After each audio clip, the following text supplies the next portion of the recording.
মনে রাখবেন, এই মুহররম মাস আসলে একটা গোষ্ঠী সাহাবাদেরকে গালিগালাজ করে, মুহররম মাস আসলে একটা দল সাহাবাদেরকে গালিগালাজ করে। ভাইও ভালো করে মনে রাখবেন, সাহাবাদেরকে গালি দিবেন না, সাহাবাদের ব্যাপারে গালি শুনবেন না, সাহাবাদেরকে যেই মজলিসগুলোতে গালি দেওয়া হয় ওই মজলিসে যাবেন না, সাহাবাদের গালি দিবেন না, সাবধান, একদম জীবন শেষ হয়ে যাবে। মুহররম মাস আসলে আমাদের নবীজির একজন বিখ্যাত সাহাবার সমালোচনা করা হয়, তার নাম আমিরে মুআবিয়া রাদিয়াল্লাহু তাআলা। কি নাম বলেন তো? মুআবিয়া রাদিয়াল্লাহু তাআলা। এই মুআবিয়া রাদিয়াল্লাহু তাআলা সমালোচনা কেন করা হয়? উনি হলেন ইয়াজিদের আব্বা। কার আব্বা? ইয়াজিদ। যে ইয়াজিদ কারবালার প্রান্তরে হুসাইন রাদিয়াল্লাহু তাআলা আনহুকে শহীদ করছে, এই ইয়াজিদের আব্বা ইমাম মুআবিয়া রাদিয়াল্লাহু তাআলা। ইয়াজিদকে কেন্দ্র করে মুআবিয়া রাদিয়াল্লাহু তাআলা আনহুর সমালোচনা করা হয়। মনে রাখবেন, বাবাকে সন্তানের কারণে সমালোচনা যদি করেন, নূহ আলাইহিস সালাতু ওয়াস সালামের ছেলে কাফের ছিল, এখন নূহ নবীর সমালোচনা করবেন আপনারা? ইব্রাহিম নবীর আব্বা কাফের ছিল, এখন ছেলের সমালোচনা করবেন? লূত আলাইহিস সালামের বিবি কাফেরা ছিল, এই বিবির কারণে স্বামীর সমালোচনা করবেন? তো যেহেতু ওই জায়গায় সমালোচনা করবেন না, ইয়াজিদ নিঃসন্দেহে খারাপ ছিল, ইয়াজিদের কারণে তার আব্বা আমিরে মুআবিয়া, যার থেকে 163টা নবীর হাদিস বর্ণনা হয়েছে, তার ব্যাপারে সমালোচনা শুনবেনও না, কানেও দিবেন না। যে মজলিসে তার সমালোচনা করা হয় ওই মজলিসগুলোতেও যাবেন না। মনে রাখবেন, এই আমিরে মুআবিয়ার সময় মুসলমানদের পর্তুগাল থেকে চীন পর্যন্ত, আফ্রিকা থেকে ইউরোপ পর্যন্ত 65 লক্ষ বর্গ মাইল মুসলমানদের অধীনে আসছে। কয় লক্ষ? এমন একজন সাহাবার সমালোচনা এটা আমরা করব না। রাসূল আকরাম সাল্লাল্লাহু আলাইহি সাল্লাম, সহিহ বুখারী হাদিস নাম্বার 3673 নম্বর হাদিস, এই হাদিসের মধ্যে রাসূল আকরাম সাল্লাল্লাহু আলাইহি সাল্লাম বলেন, লা তাসুব্বু আসহাবি, আমার সাহাবাদেরকে তোমরা গালি দিও না। কি কয় দেখেন, লাউ আন্না আহাদাকুম আনফাকা মিসলা উহুদিন যাহাবা, তোমাদের কেউ যদি উহুদ পাহাড় সমপরিমাণ স্বর্ণ আল্লাহর রাস্তায় দান করো। কি পাহাড় সমপরিমাণ? উহুদ পাহাড় পরিমাণ স্বর্ণ যদি আল্লাহর রাস্তায় দান করে তোমাদের কেউ, মা বালাগা মুদ্দা আহাদিহিম, আমার দিকে তাকান, নবী বলেন আমার সাহাবা 2 হাতে যা দান করছে, তোমাদের উহুদ পাহাড় সমপরিমাণ স্বর্ণ আল্লাহর রাস্তায় দান করলেও আমার সাহাবার 2 হাত পরিমাণ দানের কাছেও পৌঁছতে পারবে না। নবীজি বলেন না না, ওয়ালা নাসিফা, 2 হাত না, কয় 1 হাতে যা দান করছে। প্রথম বলছে 2 হাত, পরে কয় না 1 হাত, আমার সাহাবা 1 হাতে যা দান করছে, তোমরা উহুদ পাহাড় সমপরিমাণ স্বর্ণ দান করলেও আমার সাহাবার ধারে কাছেও যেতে পারবে না। ভাই কথাগুলো মনে থাকবে? তাহলে হাদিস মানবো আমরা, কোরআন সুন্নাহ মানতে হবে, সাহাবা বাদ দেওয়া যাবে না। সাহাবাদের সূত্র ধরেই কোরআন সুন্নাহ বুঝতে হবে আমাদের।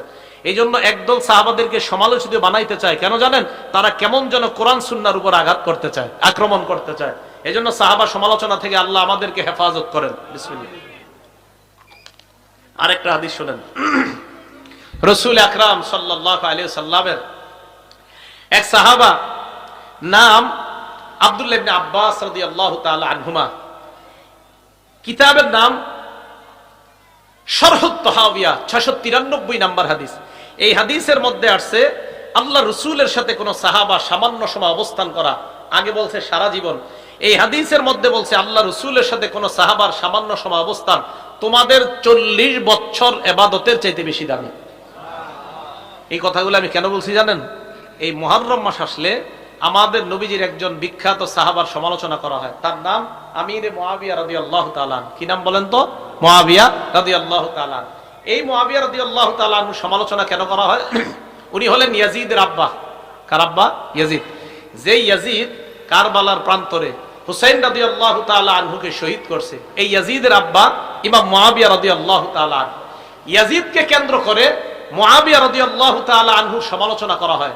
মনে রাখবেন, বাবাকে সন্তানের কারণে সমালোচনা যদি করেন, নূহ আলাইহিস সালাতু ওয়াস সালামের ছেলে কাফের ছিল, এখন নূহ নবীর সমালোচনা করবেন আপনারা? ইব্রাহিম নবীর আব্বা কাফের ছিল, এখন ছেলের সমালোচনা করবেন? লূত আলাইহিস সালামের বিবি কাফেরা ছিল, এই বিবির কারণে স্বামীর সমালোচনা করবেন?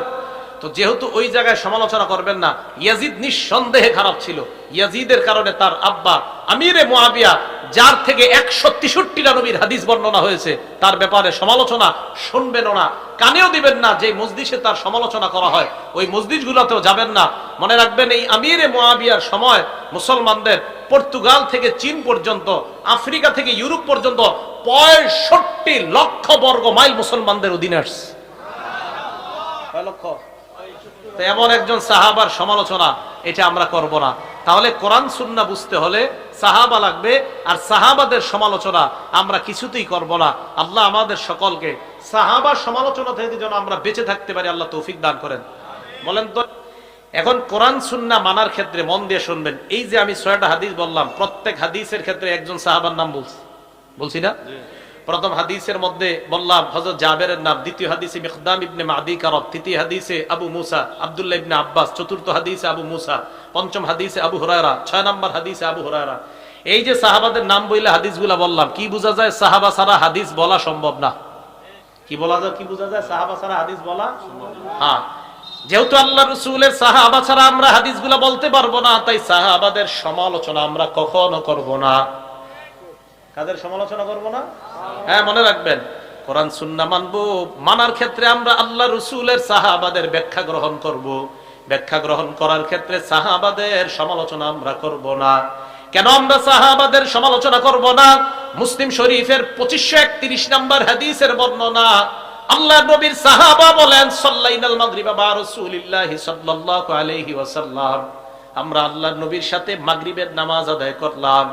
মাগরিব আদায় করার পর সুম্মা কুলনা লাউ জালাসনা হাত্তা নুসাল্লিয়া মাহুল ইশা, মাগরিব পড়ছি, পড়ার পর মসজিদে বসে রইলাম, একজন আরেকজনকে বললাম আমরা এশার নামাজ পর্যন্ত অপেক্ষা করব, আল্লাহর নবীর সাথে এশার নামাজ পড়ার পর আমরা বাসায় যাব।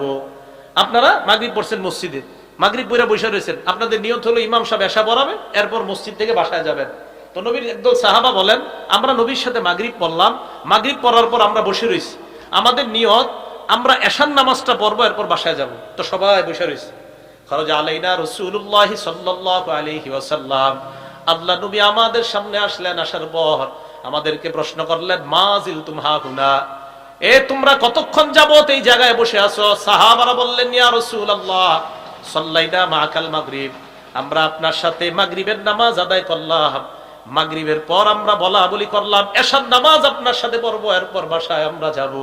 নবীজি বললেন, আহসানতুম, তোমরা ভালো কাজ করছো, সুবহানাল্লাহ, তোমরা ভালো করছো, মাগরিব পড়ছো, এশা পর্যন্ত অপেক্ষা করছো, আমার সাথে এশা পড়ে যাবা। কয় হ্যাঁ। এবার দেখেন সাহাবারা কি কয়, আমরা যখন নবীজির এই কথা বললাম, আমার দিকে তাকান, ফারাফা রাসাহু ইলাস সামা, নবীজি আকাশের দিকে মাথা উঠাইলেন। কোথায়? আকাশ। হাদিসে আছে, ওয়াকাদা কাসীরাম মিম্মা ইয়ারফাউ রাসাহু ইলাস সামা, আল্লাহর নবী বেশিরভাগ সময় আকাশের দিকে তাকাইতেন। বেশিরভাগ সময় কি করতেন? তবে দেশ গ্রামের মানুষ এই আমলটা করতে পারেন, রাস্তাঘাটে হাঁটতে আকাশের দিকে তাকানো। বাকি ঢাকা শহরের মানুষ আবার ঝামেলা, এরা আবার ছাদে উঠে দেখা দরকার, কারণ নিচ থেকে দেখলে ঝামেলা আছে। তো রাসূল আকরাম সাল্লাল্লাহু আলাইহি ওয়াসাল্লাম, উনি ওনার সাহাবারা বলেন যে রাসূল আকাশের দিকে বেশিরভাগ সময় তাকায়। নবীজি আকাশের দিকে তাকাইছে, খুব মন দিয়ে শুনেন। আকাশের দিকে তাকানোর পর আল্লাহ নবী কয়, আন-নুজুমু আমানাতুল লিস-সামা, আকাশের নক্ষত্রগুলা আকাশের জন্য আমানত, নিরাপত্তা। এই নক্ষত্রগুলা যতদিন থাকবে আকাশ ততদিন থাকবে। ফাইদা যাহাবাতিন নুজুম, নক্ষত্রগুলা যদি বিলীন হয়ে যায়, আতাস সামা আমা তুআদু, আসমান ধ্বংস হয়ে যাবে, কিয়ামত হয়ে যাবে। মন দিয়ে শুনুন। এরপর আল্লাহ নবী বলেন, আমা আমানাতুল লি আসহাবি, আমি আমার সাহাবাদের জন্য নিরাপত্তা স্বরূপ। ফাইদা যাহাবতু, আমি যখন বিদায় নিয়ে নিব, আতা আসহাবি মা ইউআদুনা, আমার সাহাবাদের উপর একের পর এক বিপদ আসতে থাকবে, ফিতনা আসতে থাকবে। এই যে ইমাম মুয়াবিয়া আলী রাদিয়াল্লাহু তাআলা আনহু, এরপরে আস্তে আস্তে সাহাবাদের মাঝে বিভিন্ন বিষয়ে মতভেদ শুরু হয়ে যাওয়া। রাসূল বলেন, আমি চলে যাব, তো সাহাবাদের উপর একের পর এক বিপদ আসতে থাকবে। এবার আল্লাহ নবী বলেন, শোনো তোমরা উম্মত, ওয়া আসহাবি আমানাতুল লি উম্মতি, আমার সাহাবারা পুরা দুনিয়ার উম্মতের জন্য নিরাপত্তা। আমার সাহাবারা পুরা দুনিয়ার উম্মতের জন্য নিরাপত্তা। মন দিয়ে শুনবেন, সাহাবাদের সমালোচনা ভুলেও করবেন না।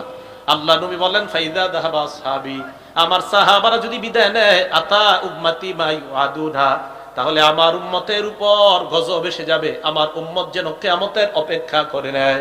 সাহাবারা দুনিয়া থেকে বিদায় নেওয়া, এটাই উম্মতের জন্য পুরা কপালের লক্ষণ। তো আল্লাহ রাসূল বললেন, আরে আমার উম্মতের উপর সাহাবারা যতদিন থাকবে, উম্মতের জন্য ততদিন নিরাপত্তা থাকবে। আমার সাহাবারা বিদায় নিবে, তো উম্মত বিপদের মধ্যে পড়বে। এই কথাটা আরেকটা বর্ণনা দ্বারা বোঝা যায়।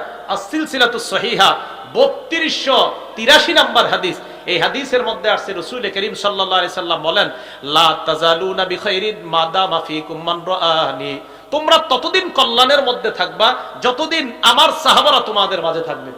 তো রাসূল আকরাম সাল্লাল্লাহু আলাইহি সাল্লাম কি বললেন, আমার সাহাবারা তোমাদের মাঝে থাকা মানে তোমরা কল্যাণের মধ্যে থাকা। এরপর কি বলে দেখেন, ওয়াল্লাহি লা তাযালুনা বিখাইরিন মা দামা ফীকুম মান রাআনি, আল্লাহর কসম তোমরা ততদিন কল্যাণের মধ্যে থাকবা যতদিন তোমাদের মাঝে তারা থাকবে যারা আমার সাহাবাদেরকে দেখছে, মানে তাবেঈরা। এই হাদিস দ্বারা বোঝা যায় ইমাম আবু হানিফা, ইমাম আলকামা ইবনে আক্কাস আল-লাইসি, ইমাম শাফি, ইমাম মালিক তাদেরকেও গালি দেওয়া যাবে না। রাসূল বলছেন আমার সাহাবাদেরকে যারা দেখছে তারা তোমাদের মাঝে যতদিন আছে ততদিন তোমরা কল্যাণের মধ্যে থাকবা। তাহলে সাহাবাদেরকে দেখছে তাবেঈরা। এরপর আল্লাহ নবী বলেন আল্লাহি লা তাযালুনা বিখাইরিন মা দামা ফীকুম মান রাআনি, আমার সাহাবাদেরকে যারা দেখছে তাদেরকে যারা দেখছে মানে তাবেঈনরা যতদিন তোমাদের মাঝে থাকবে ততদিন তোমরা কল্যাণের মধ্যে থাকবা। হাদিস দ্বারা বোঝা যায় সাহাবারা উম্মতের জন্য কল্যাণ। তাই মেহেরবানি করে কোন সাহাবাদের সমালোচনা আমরা করব না, এই কথাটা মাথায় রাখবেন। ইবনে মাজার 162 নম্বর হাদিসের মধ্যে আসছে রাসূল আকরাম সাল্লাল্লাহু আলাইহি সাল্লামের সাহাবা বর্ণনা করেন, লা তাসুব্বু আসহাবা মুহাম্মাদিন সাল্লাল্লাহু আলাইহি ওয়াসাল্লাম, সাহাবাদেরকে তোমরা গালি দিও না। এবার দেখেন কি কয়, লা মুকামু আহাদিহিম ইয়ানি সাআতান মা'আন নবী সাল্লাল্লাহু আলাইহি ওয়াসাল্লাম খায়রুম মিন আমালিকুম উমরা, তোমাদের কেউ সারা জীবন আমল করছে, নবীর সাথে কোন সাহাবা সামান্য মুহূর্ত বসে রয়েছে, তোমরা সারা জীবন আমল করার চাইতেও নবীর সাথে সাহাবার সামান্য সময় কাটানো তোমাদের সারা জিন্দেগীর আমলের চাইতে বেশি দামি। সাহাবাদেরকে গালি দেওয়া যাবে না। একটা কিতাব আছে নাম আল জামিউস সগীর, হাদিসের কিতাব।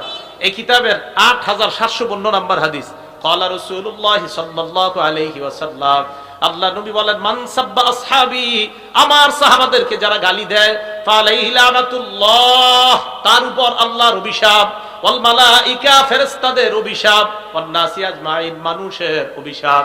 মনে রাখবেন এই মুহররম মাস আসলে একটা গোষ্ঠী সাহাবাদেরকে গালিগালাজ করে, মুহররম মাস আসলে একটা দল সাহাবাদেরকে গালিগালাজ করে।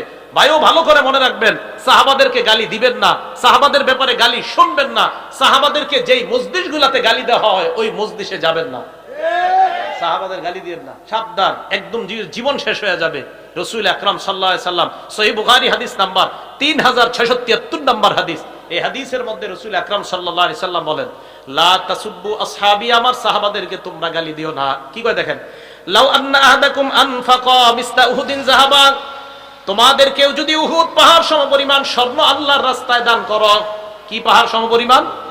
উহুদ পাহাড় পরিমাণ স্বর্ণ যদি আল্লাহর রাস্তায় দান করে তোমাদের কেউ, মা বালাগা মুদ্দা আহাদিহিম, আমার দিকে তাকান, নবী বলেন আমার সাহাবা 2 হাতে যা দান করছে, তোমাদের উহুদ পাহাড় সমপরিমাণ স্বর্ণ আল্লাহর রাস্তায় দান করলেও আমার সাহাবার 2 হাত পরিমাণ দানের কাছেও পৌঁছতে পারবে না। নবীজি বলেন না না, ওয়ালা নাসিফা, 2 হাত না, কয় 1 হাতে যা দান করছে। প্রথম বলছে 2 হাত, পরে কয় না 1 হাত, আমার সাহাবা 1 হাতে যা দান করছে, তোমরা উহুদ পাহাড় সমপরিমাণ স্বর্ণ দান করলেও আমার সাহাবার ধারে কাছেও যেতে পারবে না। ভাই কথাগুলো মনে থাকবে। তাহলে হাদিস মানবো আমরা, কোরআন সুন্নাহ মানতে হবে, সাহাবা বাদ দেওয়া যাবে না। সাহাবাদের সূত্র ধরেই কোরআন সুন্নাহ বুঝতে হবে আমাদের। এই জন্য একদল সাহাবাদেরকে সমালোচিত বানাইতে চায়, কেন জানেন? তারা কেমন যেন কোরআন সুন্নাহর উপর আঘাত করতে চায়, আক্রমণ করতে চায়। এই জন্য সাহাবা সমালোচনা থেকে আল্লাহ আমাদেরকে হেফাজত করেন। বিসমিল্লাহ। আরেকটা হাদিস শুনেন, রাসূল আকরাম সাল্লাল্লাহু আলাইহি সাল্লামের এক সাহাবা নাম আব্দুল্লাহ ইবনে আব্বাস রাদিয়াল্লাহু তাআলা আনহুমা, কিতাবের নাম শরহুত তাহাবিয়া, 693 নম্বর হাদিস। এই হাদিসের মধ্যে আসছে আল্লাহ রাসূলের সাথে কোন সাহাবা সামান্য সময় অবস্থান করা, আগে বলছে সারা জীবন, এই হাদিসের মধ্যে বলছে আল্লাহ রাসূলের সাথে কোন সাহাবার সামান্য সময় অবস্থান তোমাদের 40 বছর ইবাদতের চাইতে বেশি দামি। এই কথাগুলো আমি কেন বলছি জানেন? এই মুহররম মাস আসলে আমাদের নবীজির একজন বিখ্যাত সাহাবার সমালোচনা করা হয়, তার নাম আমিরে মুআবিয়া রাদিয়াল্লাহু তাআলা। কি নাম বলেন তো? মুআবিয়া রাদিয়াল্লাহু তাআলা। এই মুআবিয়া রাদিয়াল্লাহু তাআলা সমালোচনা কেন করা হয়? উনি হলেন ইয়াজিদের আব্বা। কার আব্বা? ইয়াজিদ। যে ইয়াজিদ কারবালার প্রান্তরে হুসাইন রাদিয়াল্লাহু তাআলা আনহুকে শহীদ করছে, এই ইয়াজিদের আব্বা ইমাম মুআবিয়া রাদিয়াল্লাহু তাআলা। ইয়াজিদকে কেন্দ্র করে মুআবিয়া রাদিয়াল্লাহু তাআলা আনহুর সমালোচনা করা হয়। মনে রাখবেন, বাবাকে সন্তানের কারণে সমালোচনা যদি করেন, নূহ আলাইহিস সালাতু ওয়াস সালামের ছেলে কাফের ছিল, এখন নূহ নবীর সমালোচনা করবেন আপনারা? ইব্রাহিম নবীর আব্বা কাফের ছিল, এখন ছেলের সমালোচনা করবেন? লূত আলাইহিস সালামের বিবি কাফেরা ছিল, এই বিবির কারণে স্বামীর সমালোচনা করবেন? তো যেহেতু ওই জায়গায় সমালোচনা করবেন না, ইয়াজিদ নিঃসন্দেহে খারাপ ছিল। ইয়াজিদের কারণে তার আব্বা আমিরে মুআবিয়া, যার থেকে 163টা নবীর হাদিস বর্ণনা হয়েছে, তার ব্যাপারে সমালোচনা শুনবেন না, কানেও দিবেন না। যে মসজিদে তার সমালোচনা করা হয় ওই মসজিদগুলোতেও যাবেন না। মনে রাখবেন, এই আমিরে মুআবিয়ার সময় মুসলমানদের পর্তুগাল থেকে চীন পর্যন্ত, আফ্রিকা থেকে ইউরোপ পর্যন্ত 65 লক্ষ বর্গ মাইল মুসলমানদের অধীনে আসছে। কয় লক্ষ? তো এমন একজন সাহাবার সমালোচনা এটা আমরা করব না। তাহলে কোরআন সুন্নাহ বুঝতে হলে সাহাবা লাগবে, আর সাহাবাদের সমালোচনা আমরা কিছুতেই করব না। আল্লাহ আমাদের সকলকে সাহাবার সমালোচনা থেকে যেন আমরা বেঁচে থাকতে পারি, আল্লাহ তৌফিক দান করেন।